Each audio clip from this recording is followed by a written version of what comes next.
ಇಡೀ ಭಾರತ ದೇಶದಲ್ಲಿ ನಮ್ಮ ಜನಾಂಗದಲ್ಲಿ ನಾನು ಒಬ್ಬನೇ MLA ಆಗಿರೋದು. ಫಸ್ಟ್ ನಾನೇ, ಸೆಕೆಂಡ್ ನಾನೇ. ಇಲ್ಲಿ ಯಾರು ನಾಮಿನೇಷನ್ ಆಗುವಂತ ಶಕ್ತಿನೂ ಯಾರಿಗೂ ಇಲ್ಲ.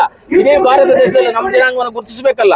ನಾನೊಂದು ಜನಪ್ರತಿನಿಧಿಯಾಗಿದ್ದಾಗ ನಮ್ಮ ಜನಾಂಗಕ್ಕೂ ನಾನು ಏನಾದ್ರೂ ಮಾಡ್ಬೇಕಲ್ಲ. ಎಲ್ಲಾ ಜನಾಂಗಕ್ಕೂ ಮಾಡೋದ್ರ ಜೊತೆಗೆ ನನ್ನ ಜನಾಂಗಕ್ಕೂ ನಾನು ಏನಾದ್ರೂ ಮಾಡ್ಬೇಕು ಅಂತ ಹೇಳಿದ್ರೆ ನನ್ನನ್ನು ಗುರುತಿಸ್ತಾರೆ ಅನ್ನೋ ನಂಬಿಕೆ ಆಲ್ರೆಡಿ ಗುರುತಿಸಿದ್ರು. ಅವಾಗ ನಾನೇ ಸ್ವಲ್ಪ ಹಿಂದೇಟ್ ಹಾಕಿ ಸುಮ್ಮನೆ ಆಗಿದ್ದೆ. ಮುಂದಿನ ದಿನಗಳಲ್ಲಿ ಖಂಡಿತವಾಗ್ಲೂ ನಾನು ಅದ್ರ ಬಗ್ಗೆ ಮಾನ್ಯ ಮುಖ್ಯಮಂತ್ರಿಗಳ ಹತ್ರ ನಮ್ಮ KPCC ಅಧ್ಯಕ್ಷ ಹೇಳ್ತೀನಿ. ಸರ್ ಸೀನಿಯರ್ ಇದಾರಲ್ಲ ನಾವೇನು ಅವ್ರು ಕೊಡಬಾರ್ದು ಅಂತ ಹೇಳೋದಿಲ್ವಲ್ಲ. ಸೀನಿಯರ್ಸ್ಗೆ ಯಾರಿಗೂ ಕೊಡಬಾರ್ದು ಅನ್ನೋ ವಾದ ಇಲ್ಲ ನಮ್ದು.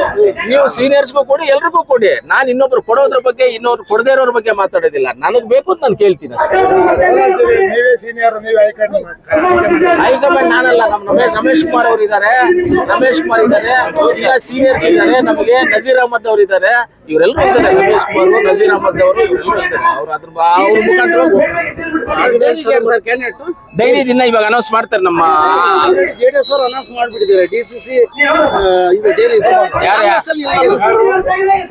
ಯಾರು ಅನೌನ್ಸ್ ಮಾಡಿದ್ದಾರೆ? ಇದು ಮುಳಬಾಲಲ್ಲಿ ಯಾರು ರೆಡ್ಡಿ ಅಂತ DC ಬ್ಯಾಂಕ್ ಆಲ್ರೆಡಿ ಅನೌನ್ಸ್ಮೆಂಟ್ ಮಾಡಿದ್ದಾರೆ. ಆಮೇಲೆ ಈ ಕಡೆ ಕಾಡನಹಳ್ಳಿ ನಾಗರಾಜ್ ಅವ್ರನ್ನ ನಮ್ ಕ್ಯಾಂಡಿಡೇಟ್ ಅಂತ ಅವರು ಅನೌನ್ಸ್ ಮಾಡಿದ್ದಾರೆ.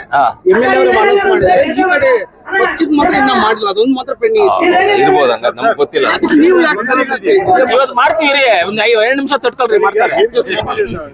ರಾಜ್ಯದಲ್ಲಿ ಒಂದು ಹೆಣ್ಣುಮಗು ಬಿಡದಿಯಲ್ಲಿ ಅತ್ಯಾಚಾರ ಅದು ನನ್ನ ಮ್ಯಾಟರ್ ಗೊತ್ತಿಲ್ಲ. ಚುನಾವಣೆಗಳು ಬರ್ತಾ ಇದೆ ಮುಂದೆ, ಆಗ್ಲಿ ಮತ್ತೆ DCC ಕೋಲಾರ ಜಿಲ್ಲೆಯಲ್ಲಿ ಕಾಂಗ್ರೆಸ್ ಪಕ್ಷದಲ್ಲಿ ಭಾಗ ಆಗಿದೆ. 2 ಸಲ ಮಾಡ್ತೀವಿ. ಚುನಾವಣೆ ಹಿಂದೆ ಹೋಗೋದಿಲ್ಲ. ಎಲ್ಲಾ ಚುನಾವಣೆಗಳನ್ನು ಮಾಡ್ತೀವಿ, ಯಾವ್ದು ಹಿಂದೆ ಹೋಗೋದಿಲ್ಲ. ಕ್ಯಾಂಡಿಡೇಟ್ಸ್ ಯಾರು ಅಂತ ಡಿಕ್ಲೇರ್ಸ್ ಮಾಡ್ಕೊಂಡಿದ್ದೀವಿ. ಕೋಲಾರಲ್ಲಿ ಹೋಗಿ ನಾನು ಅನೌನ್ಸ್ ಮಾಡ್ತೀನಿ. ಗುಲ್ಬರ್ಗನಲ್ಲಿ ಆದಿನಾರಾಯಣ ಅವರು, ನಮ್ಮ ಅಮ್ಮನನ್ನ ಅವರು, ಬ್ಲಾಕ್ ಕಾಂಗ್ರೆಸ್ ಅಧ್ಯಕ್ಷರು, ಹಿರಿಯರು ಇವರೆಲ್ಲ ಸೇರಿ ಅನೌನ್ಸ್ ಮಾಡ್ತಾರೆ. ಬ್ಲಾಕ್ ಕಾಂಗ್ರೆಸ್ ಇವರೆಲ್ಲ ಯಾರು ಹೇಳಿದ್ರೆ ಅವ್ರು ಮಾಡ್ತಾರೆ. ಮಹಿಳಾ ಡೈರಿ ಬೇರೆ ಇದೆಯಲ್ಲ ಸರ್, ಅದೇನ ಇಲ್ಲ, ಅದು 3 ತಾಲೂಕಿಗೆ ಸಂಬಂಧಪಟ್ಟಿದ್ದು ಮಹಿಳಾ ಡೈರಿ ಅಂದಾಗ ನಾವೇನ್ ಮಾಡ್ಬೇಕು? ರಮೇಶ್ ಕುಮಾರ್ ಅವ್ರನ್ನ ಕರ್ಕೋಬೇಕು, ಈ ಕಡೆ ನಮ್ಮ ನಜೀರ್ ಅಣ್ಣ ಅವ್ರನ್ನ ಕರ್ಕೋಬೇಕು, ನಾವು ಇರ್ಬೇಕು, ಅನಿಲ್ ಅಣ್ಣ ಅವ್ರು ಇರ್ಬೇಕು. ಆಮೇಲೆ ನಮ್ಮ ಮುಳಬಾಗಿಲಲ್ಲಿ ನಮ್ಮ ನಾಯಕರು ಆದಿನಾರಾಯಣ ಅವರು, ನಾವೆಲ್ಲರೂ ಕೂತ್ಕೊಂಡು ಮಾತಾಡ್ತೀವಿ. ಇವಾಗ ತಾಲೂಕಲ್ಲಿ ನಾವು ತೀರ್ಮಾನ ಮಾಡ್ಕೊಳ್ತೀವಿ. ಈ 3 ತಾಲೂಕು ಇನ್ವಾಲ್ವ್ ಇರೋದು, ಎಲ್ಲರನ್ನು ಕುರಿಸಿ ಮಾತಾಡ್ತೀವಿ. ನೀವು ಸ್ಪರ್ಧೆ ಮಾಡಿ DCC ಬ್ಯಾಂಕ್ ಅಧ್ಯಕ್ಷರಾಗಬೇಕು ಅಂತ. DCC ಬ್ಯಾಂಕ್ ಅಧ್ಯಕ್ಷರಾಗಬೇಕು ಅನ್ನೋದಕ್ಕಿಂತ TAPSMS ಇಂದ ನಾನು ಸ್ಪರ್ಧೆ ಮಾಡಿ ನಾನು DCC ಬ್ಯಾಂಕ್ ಹೋಗಿ ಏನು ಮೊದಲು ಮಹಿಳೆಯರಿಗೆ ಯಾವ ರೀತಿ ಲೋನ್ ಎಲ್ಲ ಕೊಡ್ತಾ ಇದ್ವು ಅದನ್ನ ಪುನಃ ಆರಂಭ ಮಾಡಬೇಕು ಅನ್ನೋ ಉದ್ದೇಶ ಇದೆ. ಕಂಟೆಸ್ಟ್ ಮಾಡ್ತೀನಿ. ಅಧ್ಯಕ್ಷರಾಗ್ತೀರಾ? ಅದು ಬೇರೆ, ಆಮೇಲೆ ಅದೆಲ್ಲ TAPSMS ಇಂದ ಕಂಟೆಸ್ಟ್ ಮಾಡ್ತೀನಿ. 9 ಓಟ್ ಇದೆ. ನಿನ್ನೆ ತಾನೇ ತೀರ್ಮಾನ ನಮ್ಮ ರಮೇಶ್ ಕುಮಾರ್ ಸ್ವಾಮಿ 2 ಜಿಲ್ಲೆಯಾದಂತ ನಮ್ಮ ಡಾಕ್ಟರ್ MC ಸುಧಾಕರ್ ಉನ್ನತ ಶಿಕ್ಷಣ ಮಂತ್ರಿಗಳು, ಆಮೇಲೆ ಬಾಗೇಪಲ್ಲಿ MLA ಸುಬ್ಬಾರೆಡ್ಡಿ ಅವರು, ಆಮೇಲೆ ನಜೀರ್ ಅಣ್ಣ ಅವರು, ರಮೇಶ್ ಕುಮಾರ್ ಅವರು, ಆಮೇಲೆ ನಮ್ಮ ಬೈರ್ತಿ ಸುರೇಶ್ ಅಣ್ಣ ಅವರು ಸೇರಿ ತೀರ್ಮಾನ ಮಾಡಿದ್ದಾರೆ.